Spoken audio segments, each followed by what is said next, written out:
Hey everybody, it's Dr. Vanessa, the People's Nephrologist, back again. And guess what today is?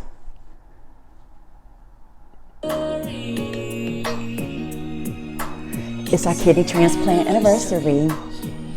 Our kidney transplant anniversary.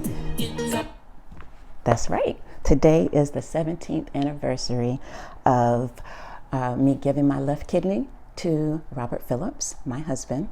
Long story short, when I met him, he had been on dialysis for about 5 years or so.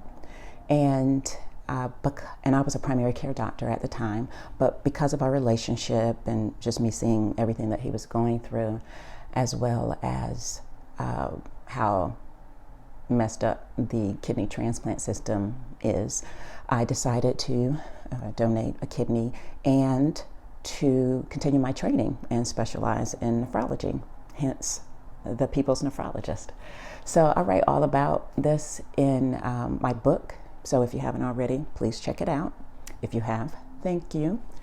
But I thought this would be a great opportunity to talk a bit more about being a kidney donor.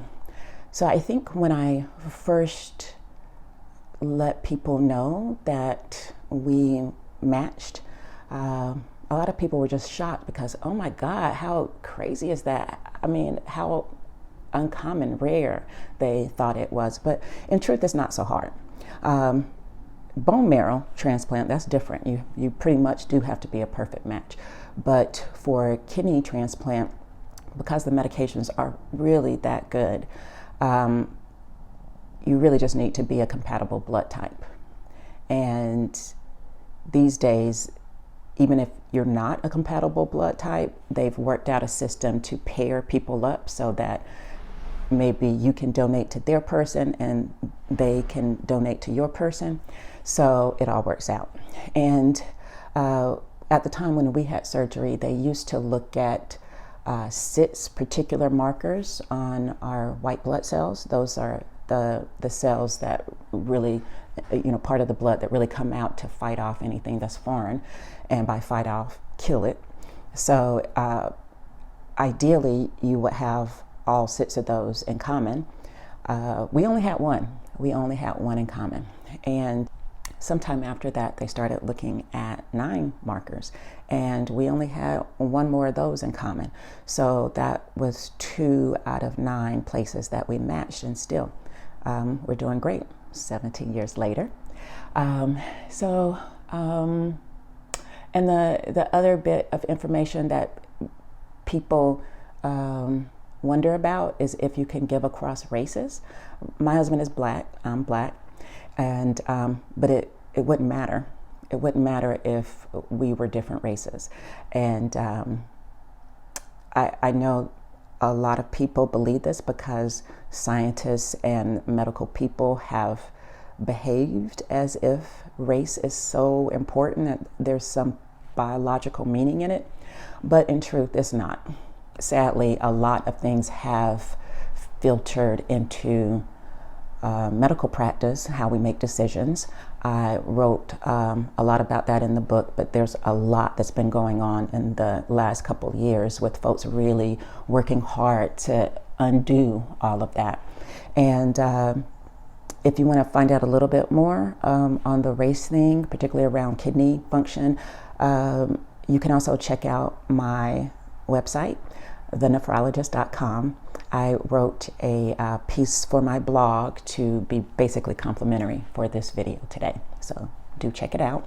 And before I forget to say it at all, I hope you will like this video, subscribe, and share it with anybody who might benefit from this information.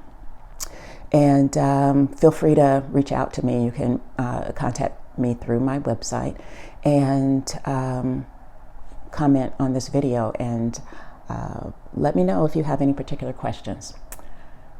Back to kidney donors. So I think the next thing that I really wanted to touch on is people's willingness to take a kidney from someone who's living. A lot of people are afraid my husband was really hesitant. At first he said no, he didn't want to take my kidney because, what if I died? What if I ended up on dialysis? What if his body rejected it and there I had put myself in harm's way, and it didn't work.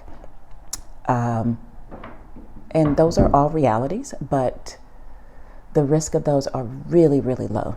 The risk of dying of being a kidney donor is 7 in 100,000. So the individual risk is really, really low. To give you another comparison point, the risk of dying from donating a part of your liver can be up to 5 per 1,000 people, depending on which part of the liver. And what I'll say for people who, I think the donors, we all tend to feel the same. We want to do it. It's a gift. We expect nothing in return. Even if it doesn't work, we gave it a shot. Okay? So I hope people can be open to the notion of accepting a gift and believe that is part of what's intended for your life as well. And honestly, I'd like to think that I would donate a piece of my liver, that I would take that risk, but even I am a little hesitant about that. I've met people who have done it, and that's admirable, I'll say that, and because the risk is that much higher. Another risk that people worried about that I've mentioned is that you're just going to swap places, that they give you a kidney and then you'll end up on dialysis. That risk is actually quite low as well. In the general population, up to like 2 out of every 100 people will develop kidney failure over their lifetime. But when you look at just kidney donors, because these are really healthy people, it's only about 1 in 1,000. Okay, so the risk is very low, and for me, I do everything I can to reduce that risk by taking care of myself. It's been a little tough with this COVID-30 I've put on, because weight gain, of course, is a pretty big risk factor for developing high blood pressure or diabetes. So I have to, be really careful about that, and might have to cut out my French fries. I hope that helps. Take care.